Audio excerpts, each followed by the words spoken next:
मतलब का जिसमें उबाल का नाम नहीं, वह खून कहो किस मतलब का जिसमें जो आ सके देश के काम नहीं, वह खून कहो किस मतलब का जिसमें जीवन न रवानी है, जो परवश होकर बहता है वह खून नहीं है पानी है।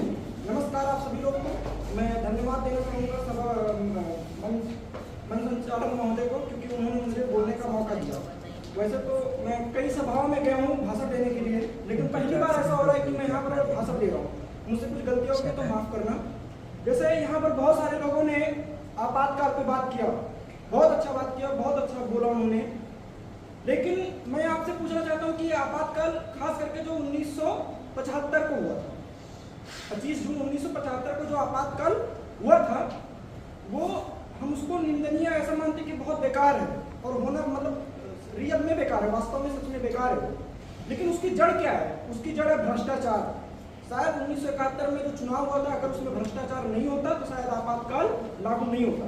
भ्रष्टाचार हुआ जिसके लिए लोगों ने आवाज उठाया, सवाल पूछा, और फिर जिसको लगा कि मेरी कुर्सी छीनने वाली है, उन्होंने क्या किया उस समय, मतलब उस समय तो नहीं लेकिन तकरीबन दूसरी बार जब चुनाव होना था, यानी लगभग 1975 या 76 में जब चुनाव होना था, उससे एक साल पहले ही उन्होंने क्या किया, उन्होंने लोगों के अधिकार छीने, जैसे आप सभी लोगों ने बताया, ठीक है। लेकिन आप थोड़ा पीछे जाएंगे इतिहास में, प्राचीन इतिहास के एक महान दार्शनिक हैं, नाम उनका प्लेटो।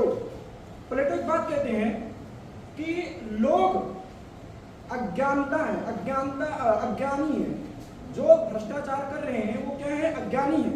क्योंकि जो होशियार रहेंगे, जो समझदार रहेंगे, वो कभी भ्रष्टाचार करेंगे नहीं। उनको पता है कि भ्रष्टाचार अगर करेंगे तो देश का कितना बड़ा इसमें नुकसान है। मैं आप सभी लोगों को बताना चाहता हूँ, ठीक है, आज से 50 साल पहले जो हुआ सो हुआ, ठीक हुआ। उस टाइम पे जो हुआ, उस टाइम पे जनता ने बदला ले लिया 1977 के चुनाव में, ठीक है। उनको सरकार से हटा दिया गया, उनकी कुर्सी छीन गई। उनको भी समझ में आ गया कि अगर भारत देश में अगर शासन करना है तो संविधान के अनुसार हमको चलना है। अपने मन मर्जी का हम कुछ कर नहीं सकते हैं कि मन क्या कुछ भी उठा के कर दिए, कोई भी संविधान का कोई भी अनुच्छेद बदल दिए। समझ में आ रहा है? तो अगर भविष्य में इस तरीके का नियम फिर से ना लगाए, कोई नेता इस तरीके का नियम कायदा कानून का उल्लंघन ना करे, तो हमें और आपको सिर्फ एक काम करना पड़ेगा, वो है अपने आप को सरकार के विरुद्ध में हमेशा आलोचना करने के लिए खड़ा करना पड़ेगा। एक कोई महान विचारक, मुझे याद नहीं आ रहा उनका नाम, उन्होंने ये कहा है कि अगर आप चाहते हो कि सरकार सुचारू रूप से काम करे तो सरकार की आलोचना करना पड़ेगा। चाहे सरकार 100 में से 99 काम अच्छा किए ना, तो एक काम भी अगर गलत किए तो उस एक